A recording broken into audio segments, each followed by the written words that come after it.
amenye ko Imana inkunda yaratanze ubugingo bwanje kugira nkire nanje ndatanga ubuzima bwanje ntibwiye ngo nje kumusaraba oya ndatanga amasacrifice hari ibintu mpeba kubwineza yabona iyo tuvuze urukundo nicyo iyo ubonye umunyabyaha ntakwiye kumwibutsa canke so kumwibutsa ko ari umusambanyi ari umwanzoga mwibutsa urukundo gusa Imana imukunda Imana iradukunda kujya dupfuye tukiri abanyabyaha urukundo rwayo rwatumye itanga umwana wayo yatanze icari ifise kidasanzwe ngomba kubwira umuntu uwo wese ntibirarengerana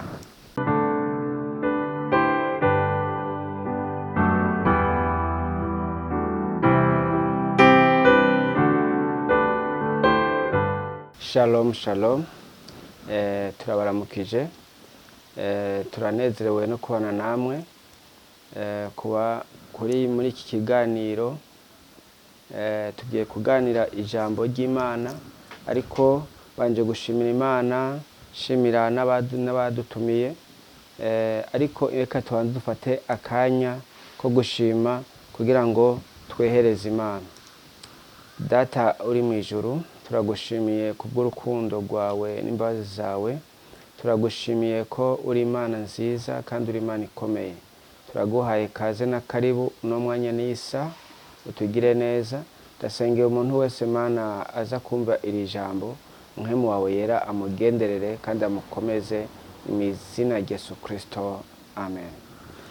Ku mazina nitwa Pasteur Fabrice, ndi umupapa w'abana batatu, nkaba nsanzwe nkora ibikorwa by'Imana mu gisagara. Rero tugiye kuganira ijambo ryiza cyane. Hariho ikintu gikomeretsa abantu, ni ikintu cyitwa urukundo. Abantu burya wogira accident kagira accident y'imodoka yoshaka kwivuza agakira, ariko ugize accident y'urukundo biragoye cyane. Ariko hariho urukundo abahinga bavuga kwinshi, ariko no mwanya muto mfise ndashaka tuganire ico no kwita urukundo canke urukundo rw'Imana, kuko urukundo rw'Imana rurimbitse cyane, nugo kwizira, ni ruri inconditionnel. Ariko iyo tuvuze inconditionnel nakiyumvire ko cyane urukundo rw'Imana ruri conditionnel ko rusa nkuko ataco rufatiyeko, ariko ugiye kubiraba neza Imana ubwayo kujya ngo mukunde bagenzi banyu nkuko mwikunda. Nasanze Imana ahubwo urukundo ikunda abantu yo yarikunze. Kubera iki yikunze? Ko yavuze ngo teka turebe umuntu mu ishusho yacu, yakunze icyayivuyemo, yakunze impwemu yayo, yakunze ishusho yayo. Rero twebwe tuvuga ko uri inconditionnel kuko rudukunda, idusanga mu bintu umenga ntibibereye, ariko ugiye kuraba urukundo inconditionnel ni rwa rundi yatubwira ngo nimukunde bagenzi iyo ibwayo yarikunze. Reka rero turabe dusome muri Yohana wa mbere igice ca 4 dohera ku murongo w'8. Ni 20 gusa nsoma. Haravuga ngo udakundana ntazi Imana, kuko Imana ari urukundo. Iki nico cyaseruye urukundo rw'Imana muri twebwe, nuko Imana yarungitse umwana wayo w'ikinege mw'isi kugira ngo duheshwe ubugingo nawe. Aha anya havuze ngo ku murongo w'8 havuze ngo udakundana ntazi Imana, kuko Imana ari urukundo. Ibintu byose umuntu yokubaka, umuntu amaze gutahura ijambo gitwa gusa urukundo, ubuzima bwoshobora kubaho neza. Icambere iyo tuvuze ngo urukundo, God's love is unconditional, urukundo rw'Imana ntaco rufatiyeko. Twabisomye ngaha, hatwumvise yuko yadukunze tukiri abanyabyaha. Ikintu urukundo rwa nyuma Imana yashoboye kwerekana rwagaragariye ku musaraba. Rwagaragariye ku musaraba kubera iki? Imana yavuze ngo ntaho kunda mugenzi we, niko Yesu yavuze ngo ntaho kunda mugenzi we nk'uwo mwigura, ngo ruri inconditionnel kuko nta kiguzi twatanze. Mu Baroma igice ca 5 ku murongo w'8 navuga ngo byari byoroshe ko umuntu ashaka gupfira umunyabyaha, bambe umugorotsi ngo ariko uhoraho, ngo ariko Kristo we yadupfiriye tukiri abanyabyaha. Rero tuvuze ko urukundo rw'Imana ruri inconditionnel, nta kiguzi, nta cota. Abantu benshi bafise condition, ibintu biyumvira ngo wigore kugira neza ntibyo gutuma Imana ikwemera.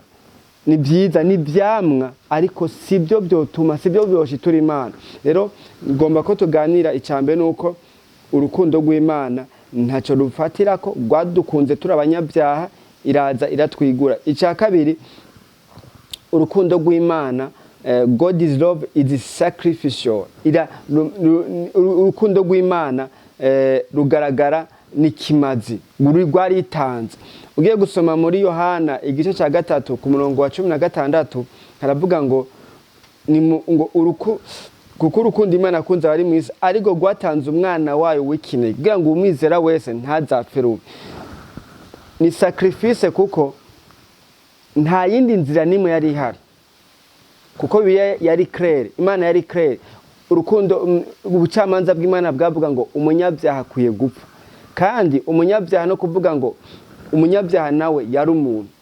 Rero avuga ko mugabo Imana iraraba uburyo yakunda umuntu ya sacrifice, iravuga ngo jewe ko nduwera ndashobora gupfa, ndashobora gutanga ico kimazi. Rero Imana yakunze abanyabyaha ikitangasa iritanga yonyine ubwayo. Imana ishimwe cyane. Niyo mpamvu iyo ubonye umunyabyaha ntakwiye kumwibutsa canke so kumwibutsa ko ari umusambanyi, ari umwanzoga, mwibutsa urukundo gusa Imana imukunda. Imana iradukunda kujya dupfuye tukiri abanyabyaha. Urukundo rwayo rwatumye itanga umwana wayo, yatanze icari ifise kidasanzwe. Ngomba kubwira umuntu wese ntibirarengerana, urukundo rw'Imana ruracahari. Icya gatatu navuze ndiko ndavuga ku rukundo rw'Imana. Icya mbere natanguriye ko urukundo rw'Imana ni conditionnel, ntacyo rufatiye ko. Icya kabiri, urukundo rw'Imana ni sacrifice, ya sacrifice ni ya sacrifice impene ya sacrifice wenyine ubwayo. Niyo mpamvu Imana yagombye irabe yuko Isaka akunda Imana cyane, Aburahamu akunda Imana cyane, ikimusaba umwana wiwe. Ariko kwera Imana itashaka yacitanga umwagazi. Mugabo Aburahamu yaragaragaje ko akunda Imana, yavuze nta kindi kintu noshaka guhagarara ko na Isaka ndamutanze. Rero icya gatatu, urukundo rw'Imana ruri personnel. Haleluya. Aka kantu ndagakunda cyane. Icya mbere, Imana ntikuzi mu kivunga wewe, wamugorotse, wa mwana w'Imana. Imana ikuzi wewe ku giti ciwawe, irazi izina ryawe. Amen.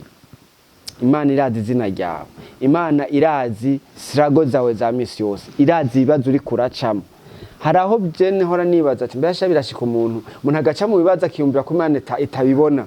Ariko nagomba ndakubwire ngo ibyo umuntu yocamwo sibyo bisigura ko Imana itagukunda, kuko icyo yagaragaje cya mbere nguma ngaruka yarugaragarije ku musaraba. Imana dufashe cyane. Rero Imana irazi izina ryawe. Icya kabiri, irazi ibyo uri kuracamo, irazi abagukunda, irazi abakwanga, irazi imitego, irazi ingorane zo ku kazi, byose irabizi. Imana ni personnel, ikuzi ku giti ciwawe. Icya kane, urukundo rw'Imana ruraduhingura, ruradutransforma. Umuntu kera twaragira amajene, n'ubu turacayakora, mugabo nkaho menga ni ikiguzi tugiye tuyihe impressione. Amen. Ikidutransforma, ikiduhindura. Imana ishimwe cyane ni urukundo rwayo. Reka ndabwire rero, iyo umaze kumenya urukundo rwayo hariho inyifato yo cufata. Imana dufashe cyane. Icya mbere, uca utangura kubaho udafise ubwoba, kuko muri kamere k'umuntu agendana ubwoba. Imana dufashe cyane. Icya kabiri, iyo umaze kumenya ko Imana igukunda uca wiga kwizigira Imana, kuyitega. Haleluya.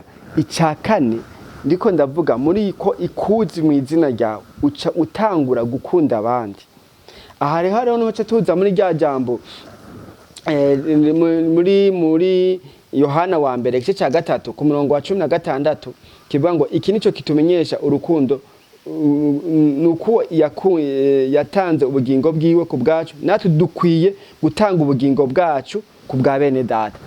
Namenye ko Imana inkunda, yaratanze ubugingo bwaje kugira ngo nkire. Nanje ndatanga ubuzima bwanje, ntibwiye ngo nje ku musaraba, oya, ndatanga amasacrifice. Hari ibintu mpeba kubwineza yabona. Iyo tuvuze urukundo niki? Urukundo ni neza, ni nyifata ufata kubwa mwene so kubwundi muntu kubwineza yiwe we nahatanye ngo wifisemo we nta nyungu wifisemo ko muri kamere kacu tugizwe n'inyungu rero ahemwe nivugo kumenya urukundo rw'Imana bikuzana muri invitation kubwira ngo ko ntahuye ku Imana inkunda ko ntahuye yuko inzi mu izina ko ntahuye ku tudetaye tw'ubuzima bwanje nta ngorane nani nda urukundo rwayo nenda shaka kugwerekana handi Imana ishimwe cyane rero icyo ngomba muri conclusion ngomba ko tuvugana urukundo rw'Imana bisigura yuko iraguha agaciro urukundo rw'Imana yaraguhariye nawe kwe guharira abandi niyo mpamvu Yesu yabwiye ngo niyo waje gusenga ukaba ufite icyo upfa na mugenza ugirente umuharire ntitubaharira ngo nuko badusabye ikigongwe oya nuko natwibuka ko natwe twagizene twahariwe icya gatatu nuko wama wibuka yuko ibigize urukundo rw'Imana bisigura yuko nturi wenyene umugabo yagutaye ntaco uzovamo ndakurahiye ngo ne abandi bose bakubwira yuko batagukunda ndakubwiye ngo ujyamuzi neza ko utari wenyene hari umuntu agukunda kandi akwitwararika akuzi imizina yagupfiriye kandi azi detail tuzima y'ubuzima bwawe bwose dufise intahe twumvise abantu Imana yagiriye neza rero Imana iragukunda urukundo rw'Imana rurengeye ko umuntu yo gwiyumvira rurengeye ko umuntu yo rufata ariko nagomba kubwire ngo ndagutumirira kugwizera ndagutumirira kugwakira urashobora kuri hano utabona imbere utabona inyuma uri imfuvyi urumu ariko nagomba kubwire ngo Imana iragukunda yaguhaye umwana wawe mbega uremera urizera ko nawe ubwo rukundo yoruguha ico gituma avuze ngo abazomwizera bose azobaha gucika abana b'Imana azobaha abamwakiriye bose yabahaye ubushobozi bwo gucika abana b'Imana ndagutumirira kwakira Kristo ndagutumirira kumwizera ndagutumirira ko uwo muntu yagukunze mugiranire imigenderanire mugendane muganire kuko yavuze ko atazodusiga twenyene yazoduha umufasha yitwa Muhemu Yera Imana ibahezagire nashaka sengane n'umuntu yumva yari yanswe yumva dusenga amasengesho mu buryo bubiri ijya mbere nyo gushimira urukundo rwayo kavuga ngo Mana gushimiye ko ntahuye yuko unyitwararika ko nahuye ku rukundo rwawe ntariko ndanigana kugira ngo mbohoke ariko urukundo rw'Imana rigo ruzombohora rigo rutransforma ko ntahuye ku rukundo rw'Imana ruri inconditionnel ataco nokora kugira ngo ndarumenite ko ntahuye yuko urukundo rw'Imana ari sacrifice nanje ushoboze gusacrifice inyungu zanje kubw'inyungu y'ubwami bw'Imana kubw'inyungu kuko bimaze kubona iki kintu gutanga biroroha gutangira Imana biroroha gushigikira ibikorwa by'Imana biroroha gufasha imfuvyi biroroha kuja kura mu bitaro biroroha kubera iki uravuga ngo urukundo nagiriwe reka nandi ndagwerekane kuko twebwe turi ishusho ya Kristo Imana ibahezagire reka dusengane dushimire Imana ushima Imana wewe waramaze kugwakira urushimire ubundi nabwe ngo Mana ndifuza yuko nakwakira ngo rukundo rwawe rube mu buzima bwanje reka dusengane Imana mu izina rya Yesu Kristo ndagushimiye kubw'ijambo ryawe waraduhishuriye mwami urukundo rwawe wararugaragaje kandi wavuze yuko ngo nitwakundana ngo abantu bazomenya ko turabigishwa bawe mu izina rya Yesu ndasengeye umuntu wese ari hano ariko arumviriza ijambo ryawe mwamire ku rukundo rwawe bugurura imiryango bari bugaranywe abagwayi ababoshwe mu izina rya Yesu ndavuga ngo hatari ibyizigiro habiho ibyizigiro kuko beme batahuye ko babakunda abatawe n'abagabo abatawe n'ababyeyi mwami abo amasituwasiyo yabo atameze neza ndadeclare kubera urukundo rwawe rubazi kandi Imana ubazi mu izina Imana umuntu wese umuhamagara mu izina ryiwe niyo mpamvu babwiye Mose ngo nakumenye mu izina ukandi nakugiriye ubuntu mwami ndagushimiye ndagukengurukiye reka imbabazi n'ugira neza kwawe bigaragare imiza Yesu tubisenze amen.